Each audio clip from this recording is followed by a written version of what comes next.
To West Asia now, tensions between Israel and Lebanon have risen since Saturday's rocket strike on the town, which killed 12 children as they played football in Israeli-occupied Golan Heights.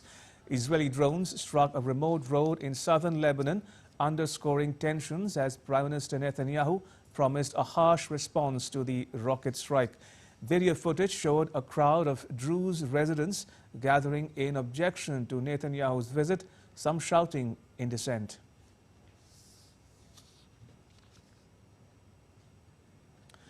The United States is leading a diplomatic dash to deter Israel from striking Lebanon's capital Beirut in response to the attack. The White House has defended Israel's right to respond to the Golan strike, but asserted that nobody wanted a broader war. Israel and the U.S. have blamed Hezbollah for the rocket strike, though the group has denied any responsibility. Germany strongly condemned the strike and called it intolerable. It also stressed the importance of de-escalation in the region. Meanwhile, Italy's Prime Minister Giorgia Meloni called on Israel not to fall into the trap of retaliation, expressing her concerns about the situation in Lebanon and risk of a regional escalation.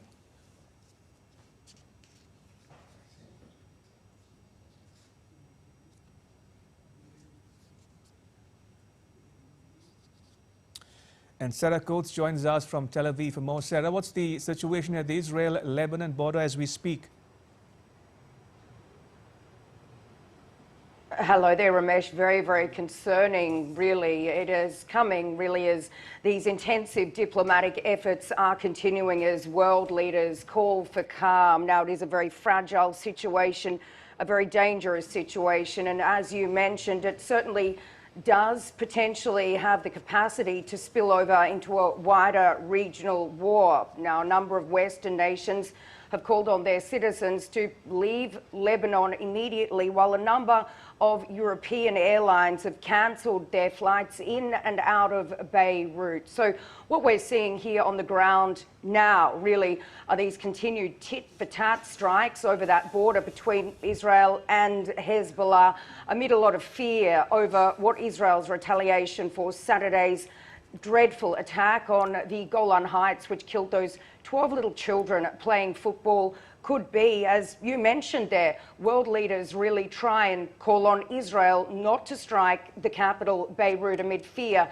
that this could potentially tip the region into all-out war. Now, we have heard from a senior Lebanese official saying that Hezbollah has now started moving these smart, precision-guided missiles and will use them if necessary, while Iranian state media is reporting saying that the new president-elect has come out to say that any possible attack on Lebanon will have serious consequences.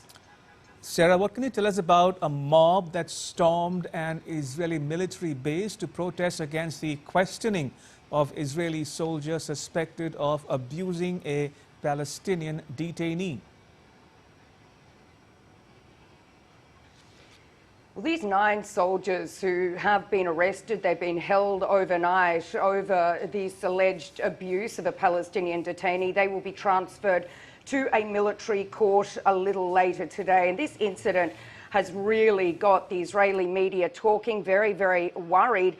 Really, a number of politicians coming out to say that this is causing a lot of problems for Israel's national security. Now, this happened late yesterday after the arrest of these soldiers. We do know that this mob, including border police, military police, they stormed this army base, also aided by a number of far-right members of the Knesset. They then moved to another military base to try and get these 9 reservists released. But this, of course, is causing a lot of headaches. And we have heard from the Defence Minister, Yoav Gallant. He's actually sent a letter to the Israeli Prime Minister, Benjamin Netanyahu, urging him to investigate the far-right National Security Minister, Itamar Ben-Gvir, over claims that he didn't actually try and stop all of this happening. So really coming at a time of great concern here in Israel, given the war is still raging in Gaza and potentially opening up a little more on Israel's northern border. Sarah, thank you. Appreciate it. Sarah Coates there reporting.